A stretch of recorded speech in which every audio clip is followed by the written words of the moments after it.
अनंत श्री भूषण 1008 पंचायती महानिर्वाणी थोड़ा की वरिष्ठों श्रोती वरिष्ठ महामंडलेश्वर एवं उत्तर प्रदेश समाज के अध्यक्ष श्री श्री भगवान के चरणों में कोटि नमन वंदन।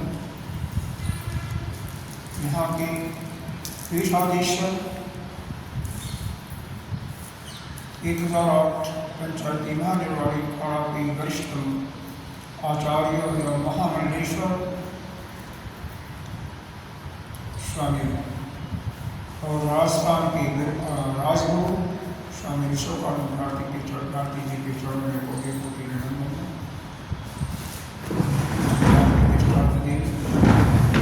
संतजन मातृशक्ति भक्तजन सभी के अंतःकरण में विराजमान उस आत्मसिद्ध परमात्मा को काली कल्पा से आगे बढ़ती है। ज्ञानेन आकाश कल्पेन धर्मायनो गगनोपमान् येन अभिन्नेन सम्बुद्धा तं वन्दे विदुपदाम्। पढ़ना चाहिए आपको। पढ़ने से अच्छा रहता है ना, बारंबार पढ़ने से एक तो मस्तिष्क में बैठ जाएगा, दूसरा याद हो जाए तो सुंदर, नहीं याद होता तो कोई बात नहीं, लेकिन शब्द तो ठीक ठीक बैठे। ठीक आस पास से रोगो वही नाम कौन सा श्लोक है? सर्वसत्य सुखोहित अविरागो अविरोधस्य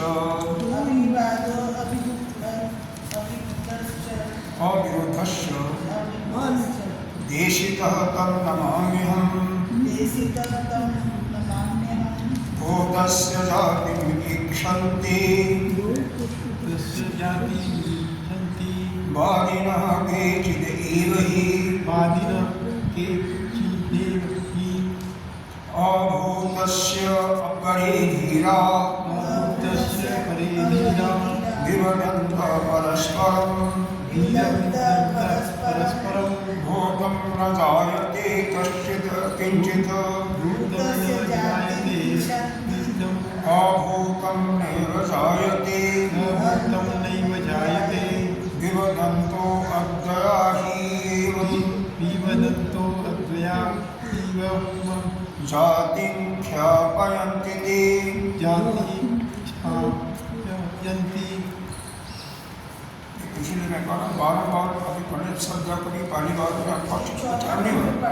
चौथा है भूतं न जायते किंचित् भूतं न जायते किंचित् अभूतं नैव जायते अभूतं न जायते विवदन्तो अद्वया हि विवदन्तो अद्वया हि एवं जातिं ख्यापयन्ति ते एवं जाति क्षयायन्ति।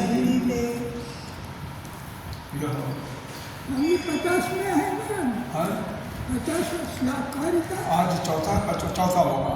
तीसरा हाँ अभी तीसरा तो हो गया ना। तीसरा हो गया, चौथा पढ़ लिया गया ना। लास्ट में 2 लाइन बाकी। हाँ यही चौथा है। प्रारंभ से देखो इतना तो आप लोग ध्यान रखिए, हम बोल जाते हैं कभी कि कहाँ तक हुआ है कहाँ तक नहीं हुआ। यद्यपि संक्षेप में जो भी हमने अभी तक देखा है उसको मैं संक्षेप में दोहराऊंगा।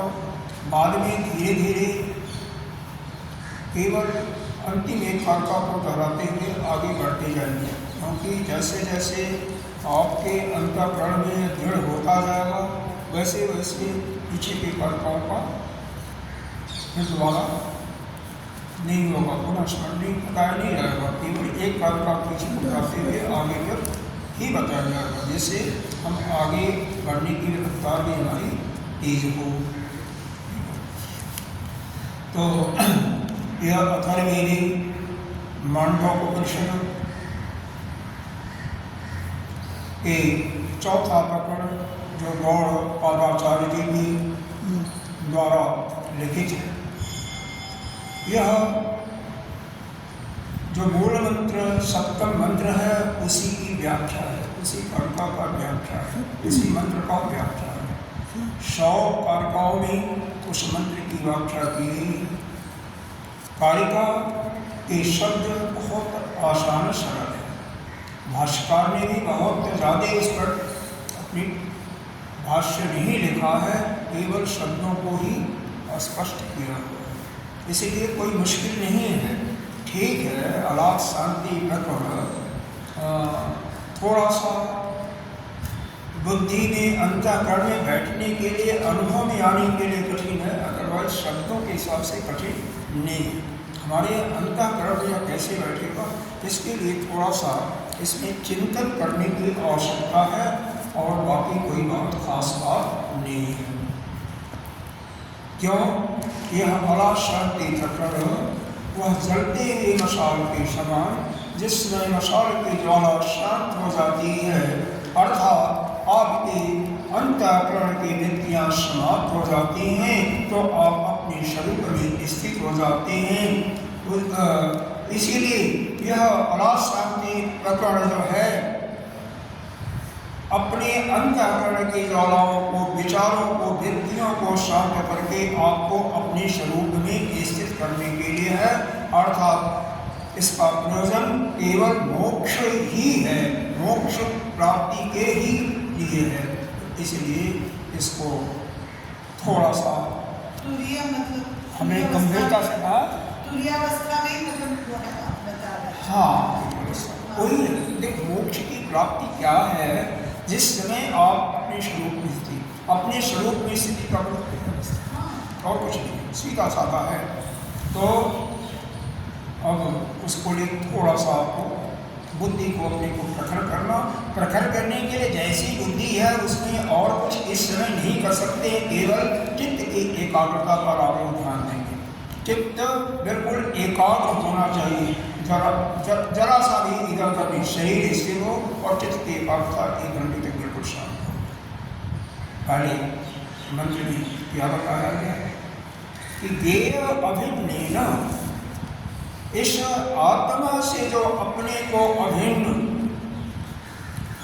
आत्मा से अभिन्न जो ज्ञानेन आकाश प्रलेन, जो ज्ञान आकाश सदृश जो ज्ञान है जिसका, और क्या है धर्मा, क्या है गगनो पुराण, और उसका धर्म अर्थात यह धर्म को जीव के रूप में व्यक्त किया गया है।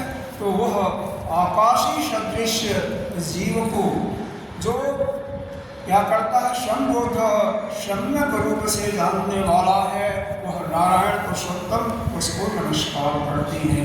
यानी उस नारायण पुरुषोत्तम को पहले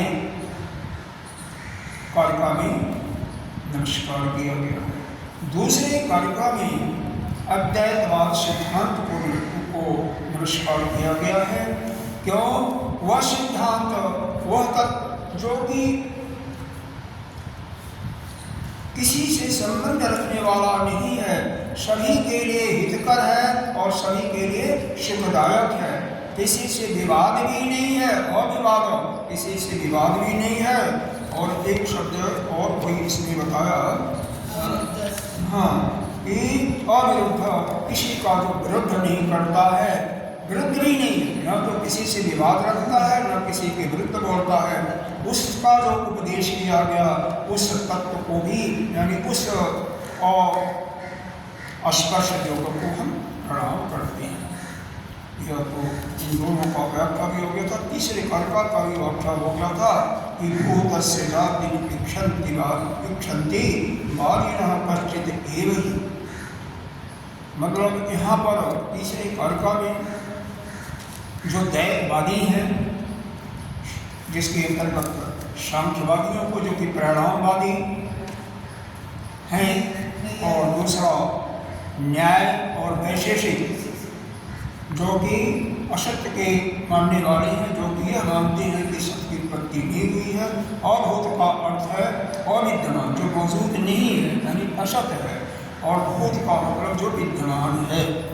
तो भूतस्य जाति इक्षन्ति, तो यह जो सांख्य योगी हैं, मतलब कश्चित केचित एवं, कुछ लोग इन दैववादियों में क्या कहते हैं कि जो उत्पत्ति है, जो विद्यमान है, उसी की उत्पत्ति है। भूतस्य, जो विद्यमान है उसी की उत्पत्ति होती है। जाति माने उत्पन्न होना, उसी की उत्पन्नता मानते हैं।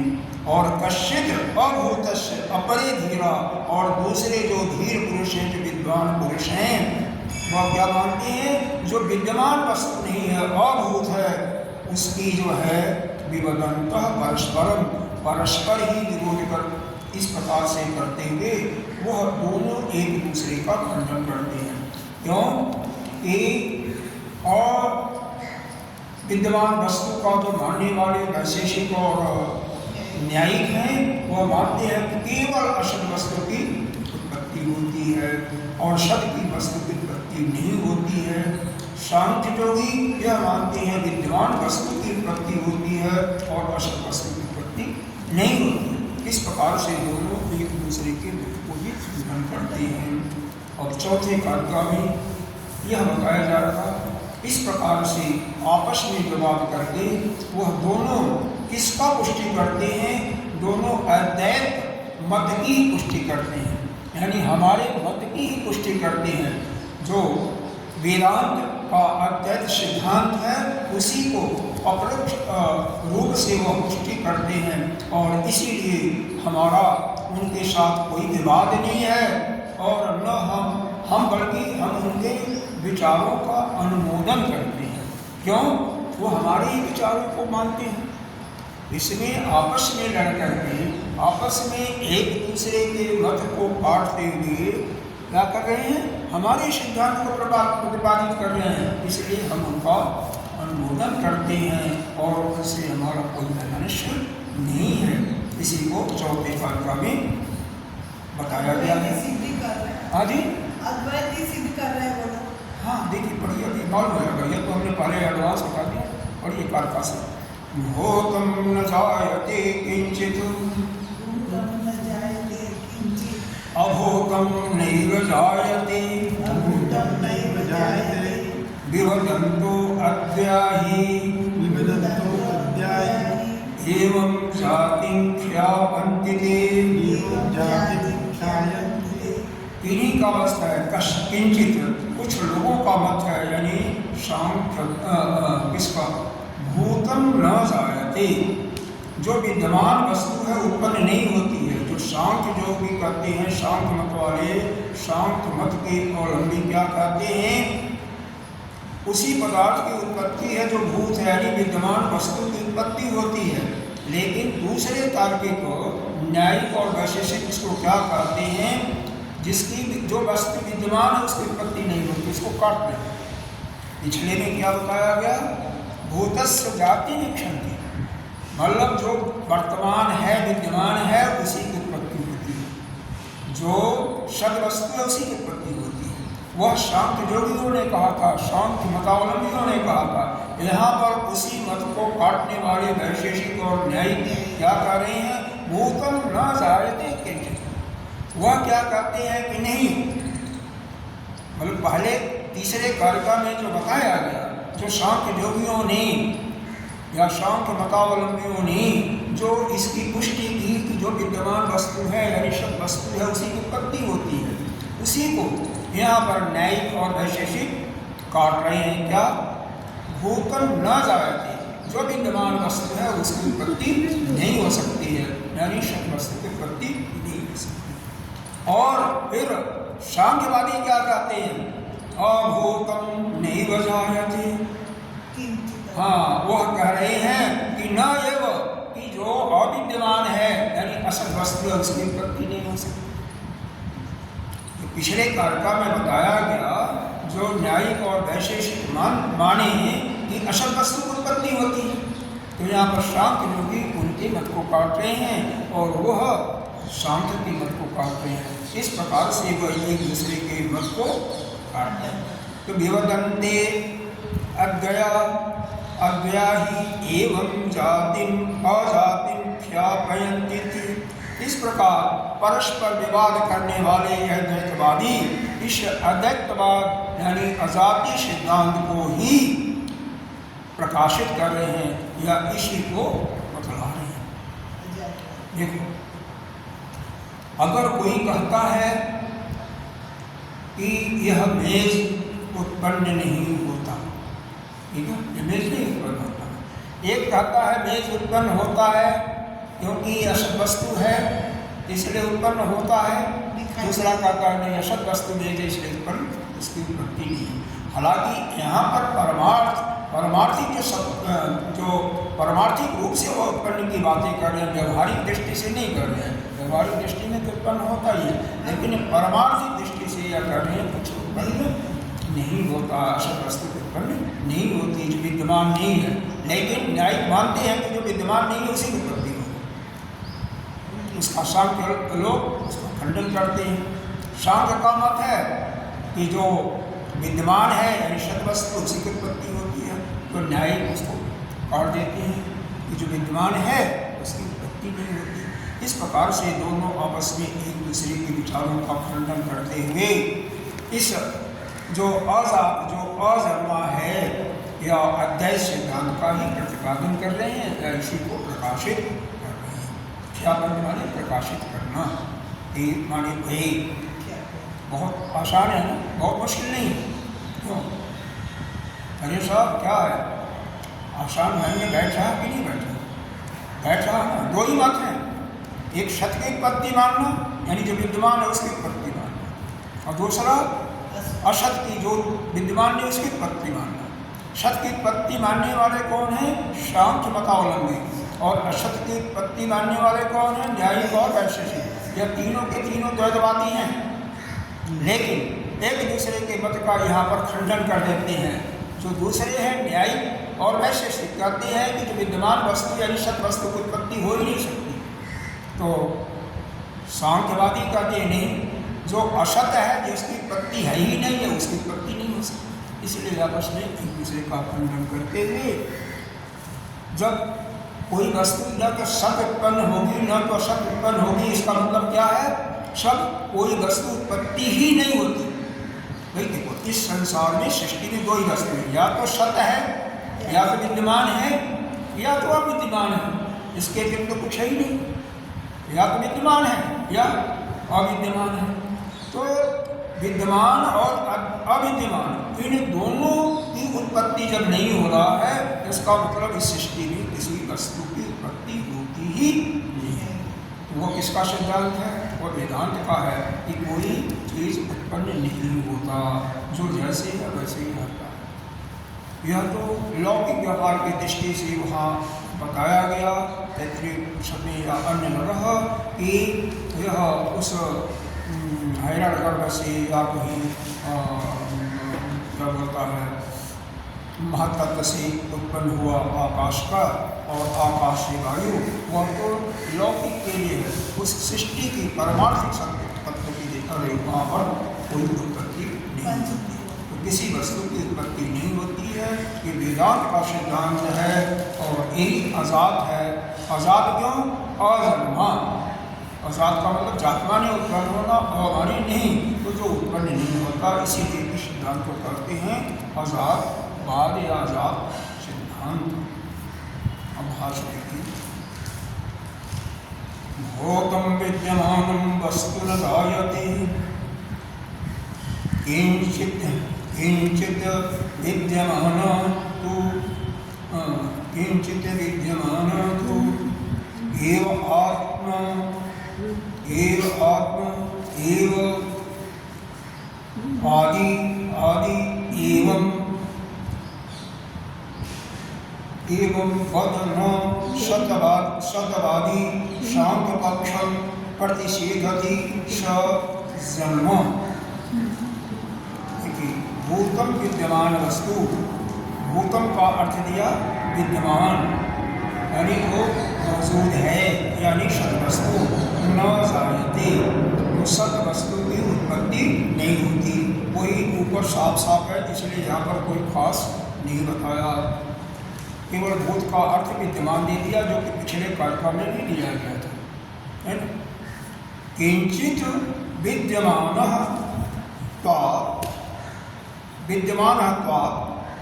एव आत्म आत्म आत्म आत्मवादी इति एवं वद न सतवादी शांत पक्षम प्रतिषेधति स जन्म। करें किंचित अविद्यमान, जो विद्यमान होने के कारण ही उत्पन्न नहीं होती। किंचित मतलब कोई भी वस्तु जो विद्यमान वस्तु है, केवल विद्यमान होने के कारण ही उत्पन्न नहीं होती है। कैसे? उसका दृष्टांत दिया आत्मा का। किंचित विद्यमानत्वाद एवं आत्मा के जैसे, क्योंकि आत्मा कभी उत्पन्न नहीं होता, क्योंकि आत्मा पहले से विद्यमान है। उसी प्रकार से यह इसका खंडन करते हैं कौन? न्यायी कौन वैसे से, कि जो विद्यमान वस्तु है उसकी उत्पत्ति नहीं हो सकती। इस प्रकार से इति एवं आत्मवाद इति एवं ऐसा का करके बदन असतवादी, बदन माने बोलते हैं, असतवादी जो हैं, असतवादी कौन है? यही न्यायिक और वैसे से यह असतवाद के समर्थक हैं। शांत पक्षम प्रतिषेधति, शांत पक्ष का प्रतिषेधत माने निषेध कर लेते हैं, निषेध कर देते हैं। प्रतिषेधति का मतलब सजन्म, हाँ वो उत्पन्न नहीं हो सकता, उसके जो उसका उत्पन्न होने का है उसका खंडन करते हैं। यानी भूतम विद्यमान वस्तु न जायती, जो वस्तु विद्यमान है या सत वस्तु उत्पन्न नहीं की जा सकती। किंचित विद्यमान तो एव आत्मा, क्यों? जैसे आत्मा की उत्पत्ति नहीं होती, उसी प्रकार से विद्यमान वस्तु की उत्पत्ति नहीं हो सकती। यह कौन कह रहे हैं? न्यायिक और वैशेषिक। और यह न्यायिक और वैशेषिक आत्मा का दृष्टांत दे करके जो सांख्य का मत है उसका खंडन कर रहे हैं। सांख्य का मत वही कि सत वस्तु की उत्पत्ति होती है, तो यह कह रहे हैं कि चूँकि आत्मा भी मौजूद है, आत्मा भी विद्यमान है, आत्मा को उत्पत्ति नहीं होती, इसलिए उसकी भी उत्पत्ति इति एवं इस प्रकार से सतवादी यह असतवादी मत वाले जो हैं सांख्य पक्ष का प्रतिषेध यानी निषेध कर देते हैं। तो न्यायिक वैशेषिक जो असत्यवादी हैं यह उनके मत का सांख्य मत को खंडन कर देते हैं। ये उत्पत्ति और जो नई उत्पत्ति जो है वो मानसिक है ना? नई उत्पत्ति व केवल अध्यारोप से हम करते हैं। हाँ, अध्यारोप मानसिक है। हाँ, लेकिन यहाँ पर वास्तविक रूप में दोनों एक दूसरे की उत्पत्ति मानते हैं। सांख्यवादी मानते हैं कि जो विद्यमान वस्तु है, सत वस्तु है, उसकी उत्पत्ति होती है। ये वास्तविक रूप में माने हैं कि वास्तविक हाँ परमार्थिक सत्य के हिसाब से मानते हैं। वो भी एक मत है। हाँ, ये परमार्थिक सत्ता के रूप से मान रहे हैं, ठीक है। और हम कहते हैं कि नई उत्पत्ति नहीं होती है, तो उसी में एक दूसरे के मत का खंडन किया। जो सतवादी क्या कहना है, सिद्धांत है कि विद्यमान वस्तु या सत वस्तु उत्पत्ति होती है, उसको दूसरे मत वाले असतवादी उसका खंडन कर देते हैं कि उसकी उत्पत्ति नहीं हो सकती है, क्योंकि विद्यमान वस्तु आत्मा है तो आत्मा की उत्पत्ति नहीं होती है, इसलिए उन पर भी उत्पत्ति नहीं होती। उसी प्रकार से उनके मत को, असत्यवादियों के मत को तथा अभूतम, यहाँ पर जो अपनी पुस्तक है उसमें भूतम शब्द लिखा है, उसमें अ लगेगा, वह छूट गया है। जो अपनी पुस्तक है पुल स्टॉप के बाद पुल स्टॉप खड़ी पाई, पुल स्टॉप नहीं समझते, खड़ी पाई को पुल स्टॉप कहते हैं ना, तो पुल स्टॉप के बाद तथा शब्द के बाद भूतम लिखा हुआ है, तो वह अ है।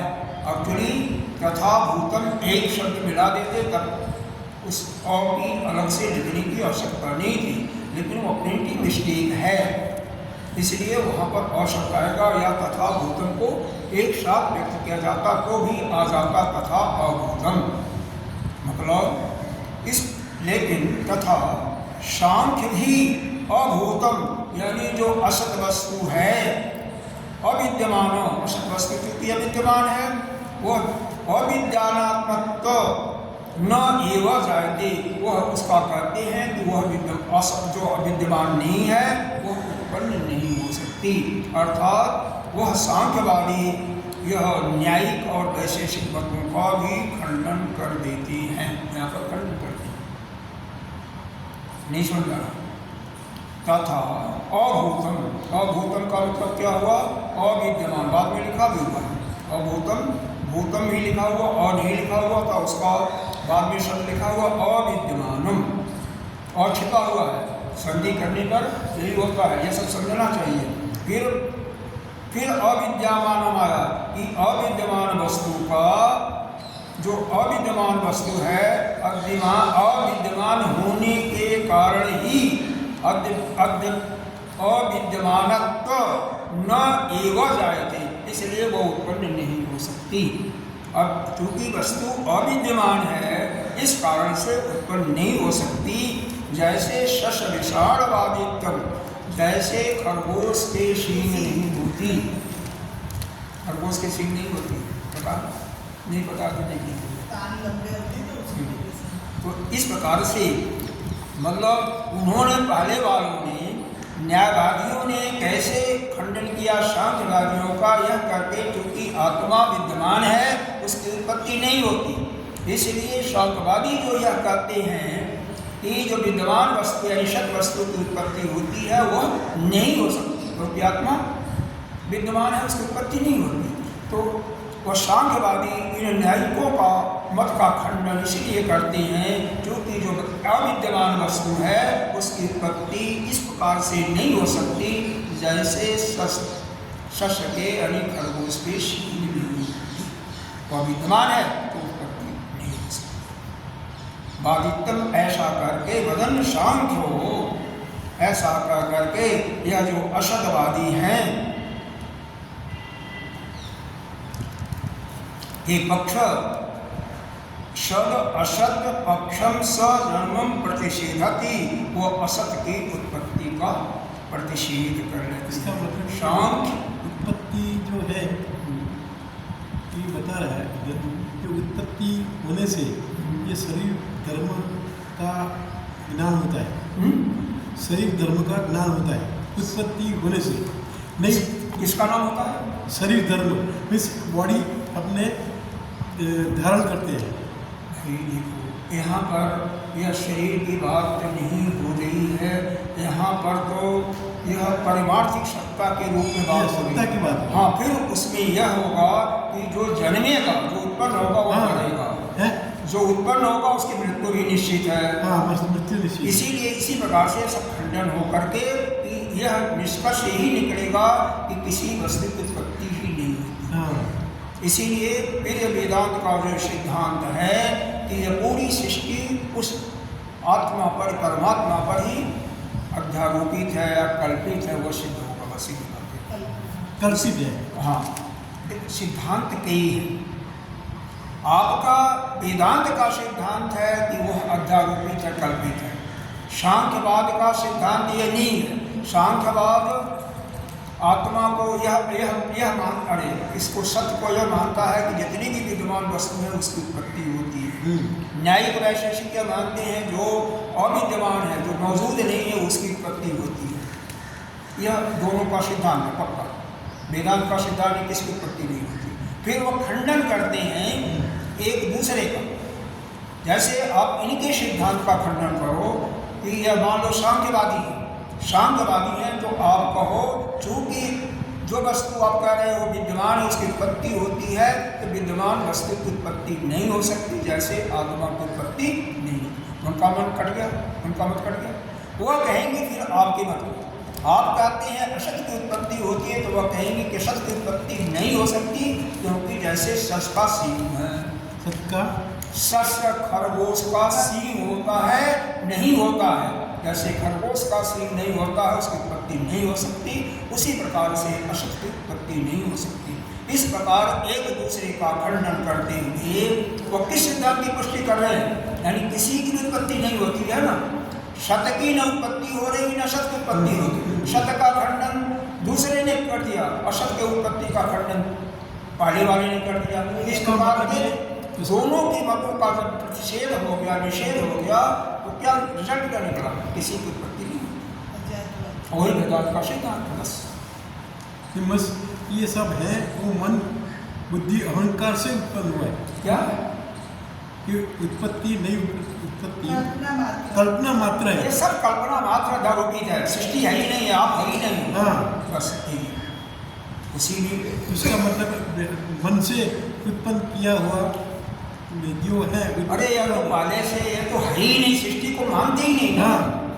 जो मानते थे कि जो उत्पन्न वस्तु है विद्यमान है उसकी उत्पत्ति होती है, जो अविद्यमान उसकी उत्पत्ति नहीं होती। दोनों के मतों का खंडन कर दिया, एक दूसरे ने उन्होंने किया, और इस प्रकार से यह हुआ निषेध कि किसी वस्तु की उत्पत्ति नहीं होती, ऐसा भी वेदांत मानता है। और जो हमें प्रतीति हो रही है वो काल्पनिक है, माया के अंदर है, और यह आध्यात्मिक है। बाकी यह जो जन्म, इसलिए जन्म क्यों मनाते हैं? जन्म नहीं मनाना चाहिए ना, क्योंकि उत्पत्ति हो ही नहीं रही। अरे शरीर की उत्पत्ति हो ही नहीं है, मान लो पंचभूत में हर उसकी उत्पत्ति नहीं है, तो फिर भी यह आप तो उत्पन्न नहीं हो रहे हो, आप तो अजन्मर हो, आप तो नित्य शुद्ध आत्मा हो, तो आप पैदा कब होते हो? यह तो जो कुछ है सब क्या है? काल्पनिक है। यह जो हम यहाँ पर पढ़ा रहे हैं, आप पढ़ रहे हो, ये सब काल्पनिक है, यह सब ऐसे ही आरोपित किया। इसका मतलब ये हुआ कि बी पहले या वृक्ष पहले। बी हाँ उसका वैसे ही उसका खंडन हो रहा है। हाँ बस ऐसे मतलब ये है ही नहीं कोई, न तो बीज है न तो वृक्ष है। वास्तव में क्या है? न यह शरीर है, न यह अंतःकरण है, नहीं यह अंतःकरण ही नहीं है तो पूर्ण पाप कुछ नहीं। लेकिन तब तक नहीं है जब तक आपको ज्ञान नहीं होता। जब तक ज्ञान नहीं होता यह दोनों बातें नहीं होती हैं। एक तरफ आप सुख भी इस संसार से सुख की भी अनुभूति करो और एक तरफ कहोगे मैं कुछ नहीं ले रहा हूँ, मैं तो ब्रह्म हूँ। ये दोनों नहीं होगा। जिस समय संसार के भोगों के से बिल्कुल पूर्ण रूप से पैदा हो जाएगा, उसको आप मिथ्या स्वीकार कर लोगे अंतःकरण से, उस समय आपका अंतःकरण खंडित हो जाएगा। पहले नहीं। पहले तो संसार दिखता है, व्यवहार तो वैसे ही बहुत होगा। चीजें हैं। आप एक चीज को ही मान करके उसके जितने भी सूत्र हैं उसको लगाओगे। अगर आप मानते हो कि आप हो, शरीर हो, तो शरीर के द्वारा किए हुए कर्मों के भी भागी आप होगे और सुख और दुख मिलेगा, निश्चित रूप से मिलेगा। पुण्य और पाप मिलेगा और बाद में सुख और दुख मिलेगा और बंधन में भटकी रहोगी। और जिस समय आपको यह अनुभूति हो जाएगा कि मैं शरीर नहीं हूँ, मैं जीव भी नहीं हूँ, शरीर को मानने वाला जीव भी नहीं हूँ, मैं तो नित्य शुद्ध बुद्ध मुक्त आत्मा ही हूँ, मैं वही ब्रह्म हूँ जो सत्ता, एक ही सत्ता दिखाई दे रही है और पूरा का पूरा जगत और जीव सब उसी पर अध्यारोपित हैं। तो हम भी आरोपित हैं, इसलिए हम नित्य बुद्ध शुद्ध मुक्त वही आत्मा हूँ। यह मालूम हो जाए, आपको अनुभव हो जाएगा। फिर वह कर्म सिद्धांत आपको दुख नहीं देगा, न सुख देगा। फिर संसार के किसी वस्तु में आपकी रुचि नहीं होगी, किसी प्रकार की वस्तु भोगने की इच्छा नहीं होगी, क्योंकि सब कुछ माया है, ऐसा अनुभव होगा। अगर जब तक ऐसा नहीं अनुभव होगा, हमें स्वाद चाहिए, यह अमुक चीज़ हमें अच्छा लगा, यह अमुक वस्तु हमें चाहिए, तब तक आप इस कर्म का जो सिद्धांत उससे बने हुए हो और उसका फल आपको ऐसा नहीं होता कि मीठा मीठा मेरा और खट्टा खट्टा तेरा, ऐसा नहीं होता। एक ही सिद्ध इसी कारण से नहीं तो ऐसा वास्तविक बोध होगा तो क्या जरूरत है किसी चीज़ की। आगे तो यहाँ पर हो गया कि तथा अभूतम अविद्यमानम अविद्यमानत्वात् न एव जायते, मतलब जो वस्तु असत है या अविद्यमान है तो अविद्यमान होने के कारण वह उत्पन्न नहीं हो सकता। जैसे शश विषाण बदति एवं, जैसे खरगोश के शिव होती है, ऐसा कहा गगन शाम को। ये किसने कहा? सांख्य मतावलंबी। तो सांख्य मतावलंबी यह कहे कि असत उत्पत्ति नहीं हो सकती। असत किसका सिद्धांत? असतवादी कौन है? न्यायिक और वैशेषिक। इसका मतलब इन्होंने सांख्यवादियों ने उनके सिद्धांतों को खंडन कर दिया। अभी असत सद असतवादी पक्षम सजन्म प्रतिषेधी, इस प्रकार से असतवादी के पक्ष को उन्होंने निषेध कर दिया। विवदंतो विरोधम वदंतो अद्यतिनो ही एते अन्योनस्य पक्षो सत असत जन्मनि प्रतिषेधंतो अजाति अनुत्पत्ति अर्थात ख्यापयंत प्रकाशयन्ति। इस प्रकार से विवदंतो विरुद्ध, एक दूसरे के विरुद्ध बात करते हुए, देखिए विवदंतो माने बात करते हुए, वर्णन करते हुए, एक दूसरे का मत का विरुद्ध का खंडन करते हुए, अद्वैतिनो एक दूसरे के पक्ष का खंड, अन्योन्यों से पक्षों मतलब एक दूसरे के पक्ष का खंडन करते हुए वह क्या करते हैं? अद्वैत सिद्धांत का ही समर्थन कर रहे हैं, उसी के मत को प्रकाशित कर रहे हैं। क्या भयंती माने प्रकाशयंत थे कि अजाति, यह जो है अजात के अनुत्पत्ति की बात वह कर रहे हैं, यानी कोई भी वस्तु उत्पन्न नहीं होती। तो एक कहता है सत की उत्पत्ति नहीं होती, एक कह रहा है असत की उत्पत्ति नहीं होती। तो दोनों एक दूसरे के मत को खंडन करके अंत में उनका निर्णय यही होता है कि वो भी हमारे तरफ अद्वैतवादी ही बन जाते हैं। हालांकि यह व्यंग बोला गया है, वह अद्वैत द्वैतभावी नहीं हैं, वह द्वैतभावी ही रहेंगे। लेकिन एक दूसरे के मत का खंडन करके यदि इस सिद्धांत पर वह अड़ी है, जैसे आपने कह दिया खरगोश नहीं होती है, इसलिए आपका जो मत था वह गलत साबित हो रहा है। उन्होंने कह दिया नहीं, क्योंकि आत्मा का जन्म नहीं होता, इसलिए आपका मत भी ठीक नहीं है। जिसका मतलब न तो शक्तिपत्ति न अशक्तिपत्ति। इस प्रकार से आपस में लड़ते झगड़ते वह इस सृष्टि में जो उत्पत्ति हो रही है पूरे उत्पत्ति को ही समाप्त कर देते हैं। किसी वस्तु की उत्पत्ति नहीं होती, न सत्य की न असत की। इस प्रकार से वह अद्वैत सिद्धांत की पुष्टि करते हैं और वही वेदांत का सिद्धांत है। यानी पहले से एक तो विद्यमान है। अद्वैत का मीनिंग ऐसा होगा, अद्वैत का ही एक आत्मा का सात्मा के सिवा कुछ नहीं है, पहले से एक है, बस कोई उसके सिवा कोई उत्पत्ति नहीं होती। हम आप जो भी दिखाई दे रहे हैं जगत और जीव, यह केवल इस पर अध्यारोपित है या दूसरे रूप में कहिए माया के अंतर्गत हम चीज है। इस आलाप में जो लकड़ी के आगे अग्नि था, वो अग्नि घुमा के रोकने को गोल दिखता है, मगर है एक ही अग्नि। जो स्टिक के आगे है वही अग्नि है। वह मसाल जो घुमा रहे हैं ना, उसमें नाना प्रकार के आकार की उत्पन्न हो रहा है, ठीक है, छोटी बड़ी उत्पन्न हो गई। जिस समय अग्नि शांत हो गई वह सारे आकार शांत हो गए। उसी प्रकार से जब आपकी चित्त वृत्ति जब शांत हो जाती है तो जितनी भी वृत्तियाँ होती हैं सब शांत हो गई। जिस समय सारी वृत्तियाँ शांत हो गई तो आप अपने स्वरूप में स्थित हो गए, वही आप अपने स्वरूप में स्थित हो। मगर जो स्टिक के आगे जो है प्रकाश और वो एक ही रहेगा ना, एक ही रहेगा, वही मगर है, वही आत्मा, मगर है ना, तो वही असली आत्मा तो है ही, बस वही आत्मा। इसीलिए आप ध्यान की दृष्टि से विचार करें तो ध्यान के लिए यही बताया जाता है, आप 10 मिनट 5 मिनट से आप बिल्कुल शांत रहो, आपका शरीर भी ना हिले। देखो बाकी जगह बताया गया उसको छोड़ दो, शांत भी मतलब शरीर भी नहीं हिल रहा है, मन में कोई विचार भी नहीं आ रहा है, कोई विचार नहीं आ रहा। वही अवस्था है जबकि आप अपने शरीर में स्थित हैं। सुषुप्ति में भी यही होता है।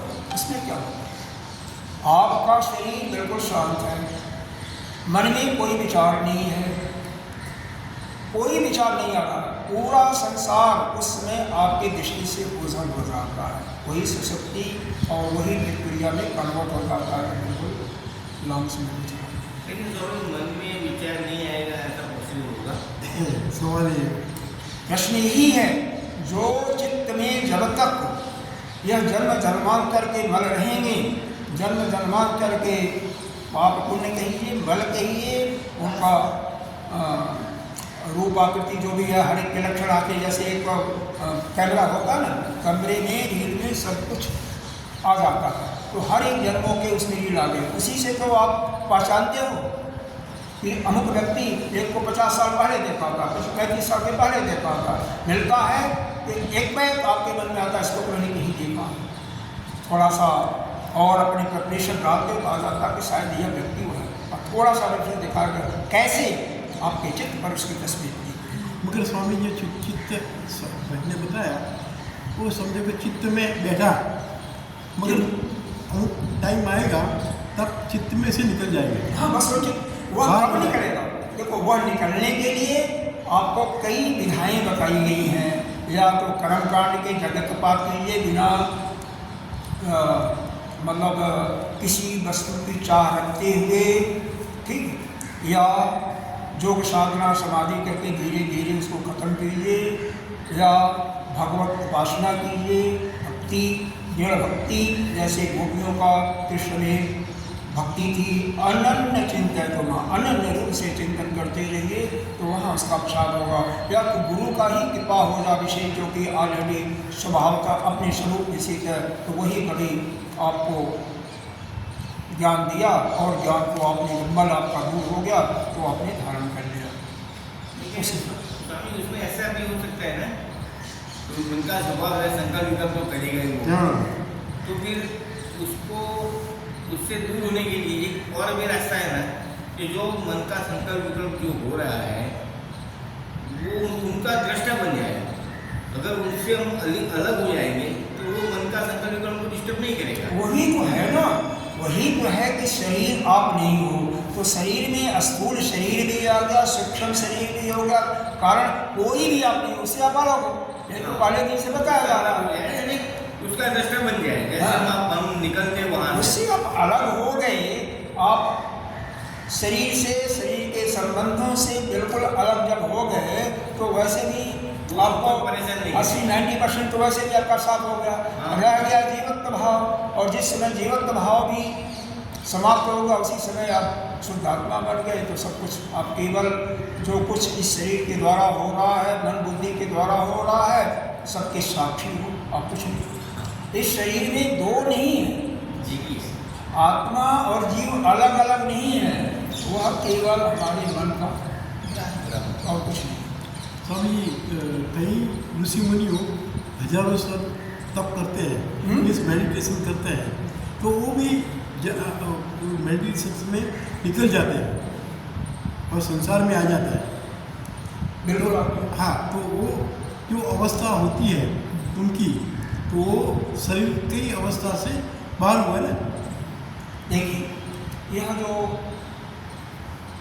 आपका यह ध्यान के बाद जो हम समाधि में जाते हैं, यह हमेशा के लिए नहीं होता। यही तो योगी के समाधि में और वेदांत के समाधि में अंतर है। क्योंकि जब वह समाधि से बाहर आएंगे तो फिर संसार में आ जाएंगे, और वेदांत का जो समाधि है वह खुली आँखों के माध्यम से समाधि है। उसमें आप सब कुछ देख रहे हो, सुन रहे हो, लेकिन ज्ञान से, उस ज्ञान की ज्वाला से आपने सबको अलग कर दिया है कि मैं तो ब्रह्म हूँ। उसके चिपकते नहीं हो, उसके बंधन से बंधते नहीं हो, लोक व्यवहार सब कुछ करते हुए कि मैं न भोगने वाला हूँ। उस प्रसंग को याद कीजिए जब यह दुर्वासा ऋषि के पास गोपियाँ जाती हैं और 56 प्रकार के व्यंजन ला करके उनको खिलाती हैं, और उसके बाद जब वो खा करके संतुष्ट हो जाते हैं, संतुष्ट तो पहले से थे, खैर वो एक शरीर की दृष्टि से बताया जा रहा है। तो गोपियाँ कहती हैं प्रभु जमुना जी उफान पर है, हम लोग कोई ऐसा रास्ता बताइए कि जिससे हम उस पार चले जाएं। तो दुर्वासा ऋषि कहते हैं जाओ जमुना जी से कह देना कि अगर दुर्वासा ऋषि निराहारी हो तुम मेरे को रास्ता दे दो, और रास्ता दे देंगे। गोपियाँ मन में कहने लगी अरे अरे देखना सब खा गए, कैसे निराहारी कैसे है। लेकिन वह जो उन्होंने खाया किसी चीज़ का स्वाद नहीं लिया, लेते ही नहीं थे, वो तो गया। और क्योंकि आपके शरीर में ही असंख्य जीव हैं, वही अपना उसी प्रकार से उस विराट पुरुष के अंदर हम हैं और कुछ नहीं है। तो जमुना जी ने रास्ता दिया क्योंकि वो निराहारी थे। तो यानी मन की वृत्ति ही हम भोजन करते हैं। अगर आप कुछ नहीं करते हैं, आप ऐसे हो, बाकी पेट को भूख लगता, ठीक है, शरीर खा रहा, ठीक है, आप तो नहीं खा रहे हो ना, आप खाने वाले नहीं हो, आप कुछ करने वाले नहीं हो, ऐसा भाव दृढ़ हो जाए तो फिर आप अमर हो गए। आप अमर होने का मतलब आप अपने स्वभाव में ऐसे भी स्वामी जी ऐसा है ना, हम जो खाते हैं ना वो एक्चुअली वो अंदर जो कीटाणु होते हैं ना उसको लगती है, इसलिए हमको भूख लगती है, हम उनके लिए ही खाते हैं। प्राण खाता है, आप नहीं खाते हो। प्राण हमारा 24 घंटे काम करता है, वह सोता है, हर समय वह चलता रहता है, और 1 सेकंड के लिए बंद हो जाए तो आप चले जाओगे। आपने बताया ना कि ज्ञान और मेडिटेशन दो अलग चीज़ है। ज्ञान मीन्स ज्ञान हाँ अलग, मगर ज्ञान की भी लिमिट है।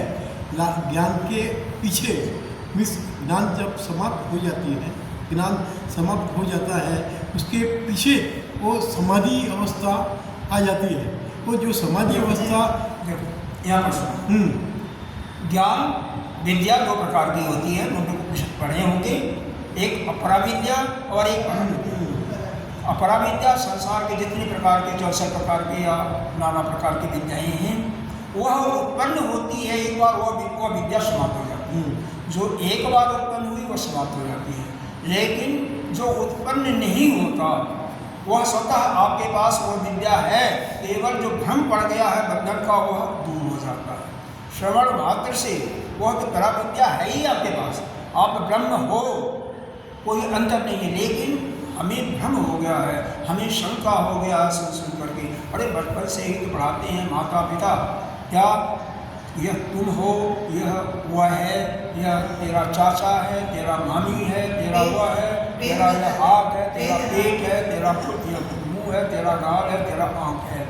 वहाँ से सुन करके 50 सालों से हमारे एक अंतःकरण में दृढ़ता हो गई कि मैं हूँ, एक अभिमान आ गया, अहंकार आ गया है और वह अलग है, यह मेरा घर है, वो उसका घर है, और यह मेरा माता पिता में हिस्सा होना चाहिए।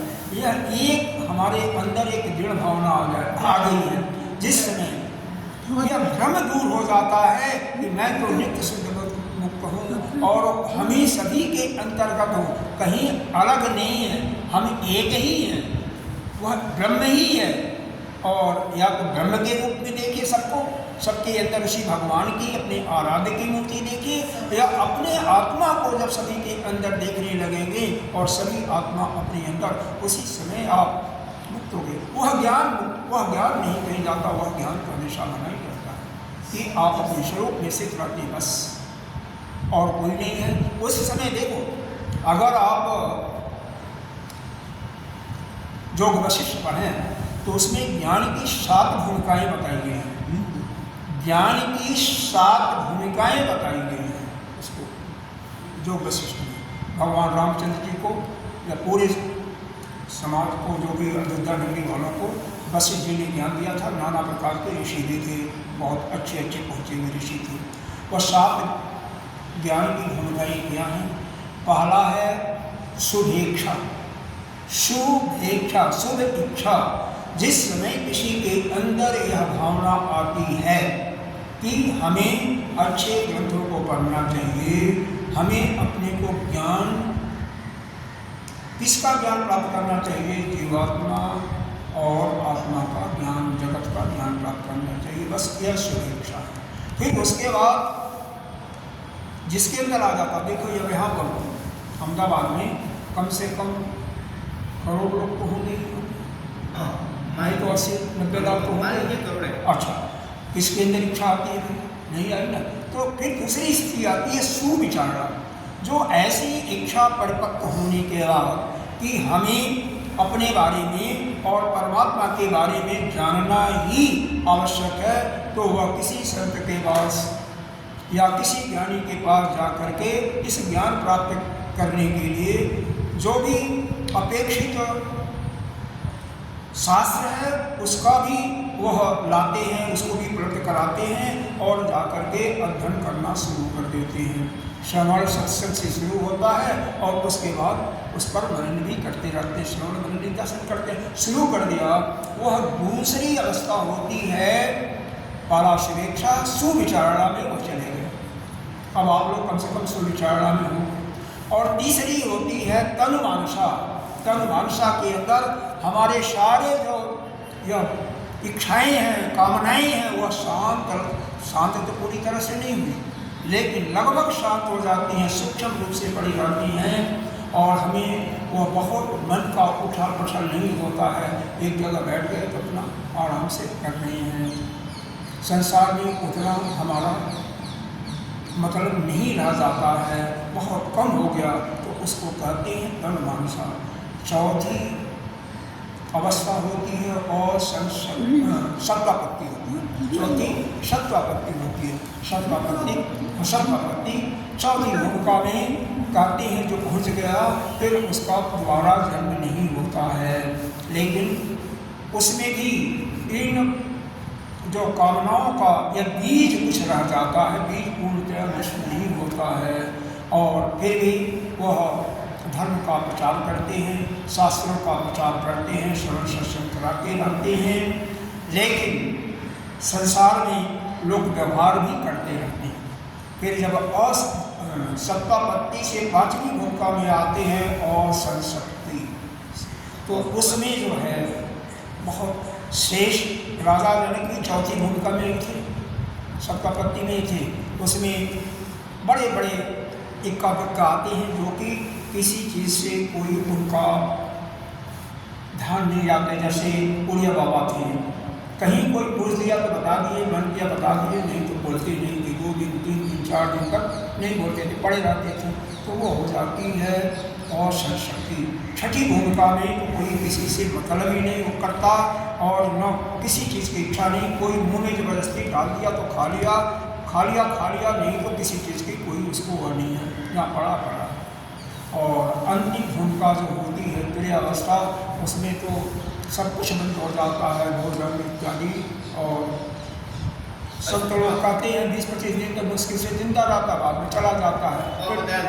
हाँ, तो वह अवस्था आपको, वह अवस्था न हो तो कम से कम सत्तापत्ति में आने की कोशिश करो, संसार से बिल्कुल वैराग्य। लेकिन देखो, मैं यह नहीं कहूँगा कि घर द्वार छोड़ दो, मैं यह कहूँगा सब कुछ रहते हुए जहाँ जहाँ से आपको दुख मिले कम से कम उसको मन से निकालो। जहाँ जहाँ से दुख मिलता है उसको मन से निकालो। रहते हुए घर में मान लो कई ऐसी चीज़ें, अब मैं नाम नहीं लूँगा, जहाँ जहाँ से आपको परेशानियाँ होती हैं मन से उसको तिलांजलि दे दो, बस खत्म। मन से तिलांजलि दे दो, बस वहाँ रहो, करो, अध्ययन करते रहो, ध्यान निश्चित रूप से करो, दोनों समय तीनों समय ध्यान जितना हो सकता है जाप करो। यह सब काम कम से कम करते रहो, जितना जाप करोगे। देखो, जाप करो, भक्ति भी करना ही पड़ेगा। यह कहना कि केवल ज्ञान, तो कोरा ज्ञान भी निरर्थक हो जाता है कई बार। इसलिए भक्ति भी, अरे भगवान का देखो ना, उद्धव जी बृहस्पति के शिष्य थे, बहुत बड़े ज्ञानी थे, लेकिन उनके पास प्रेम की वो नहीं था। प्रेम को प्राप्त करने के लिए गोपियों के पास भेजा ना, वहाँ से प्रेम उनके अंदर भी आया। तो ऐसा होना चाहिए, भक्ति भी होना आवश्यक है। बड़े बड़े संतों को देखो, आप अपने नित्य जो भी उनका दैनिक क्रिया वो करते हैं नहीं करते हैं, नित्य उनकी साधना करते हैं। वो साधना यदि ध्यान ही है तो ध्यान ही करते हैं, कुछ तो करते हैं ना, तो ध्यान में क्या करना। स्वामी, एक ऐसा प्रश्न है, समझे हुए अभी टाटा है ना, टाटा जो शेर है ना, टाटा का रतन टाटा, हाँ, वो कितना बड़ा पैसा बना के, ज्ञानी बना के छूट गया। ऐसा संतों के अंदर भी बहुत बड़ा इच्छा करके गुजर गया, मगर ये सब इच्छा से हुआ नहीं। रतन टाटा भी, उसको भी चला अभी मेरे को ऐसा बनाना, ये बनाना, ऐसा तो संत लोग में भी इच्छा हुआ। तो ये इच्छा से ऐसा बढ़ता है, देखो, इच्छा से ये टॉप पे आता है। तो मैं इच्छा से बाद में, जब तक इच्छा रहेगी, चाहे वह रतन टाटा हो, हाँ, और चाहे वह संत हो, तब तक वह मुक्त नहीं हो सकते।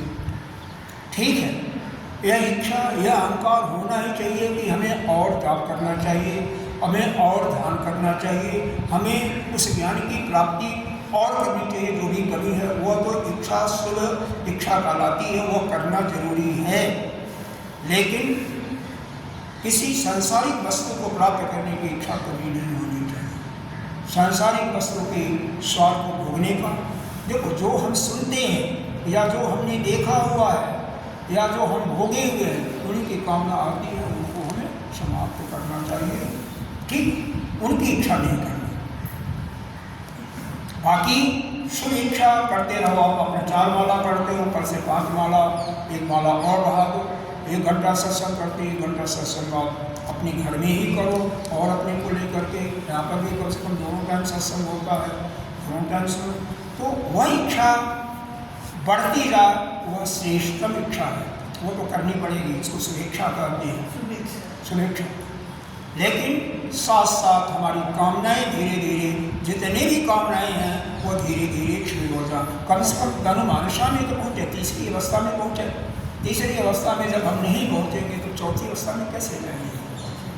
चौथी अवस्था में वह तीसरी अवस्था संसार की अवस्था कराती, चौथी सी ज्ञान की अवस्था भूमिका शुरू हो जाती है और फिर वह साधक फिर इस संसार में नहीं आता है, क्योंकि वो अपने को जान लेता है कि हम इस जीवन मरण से परे, हम नित्य शुद्ध मुक्त आत्मा ही हूँ।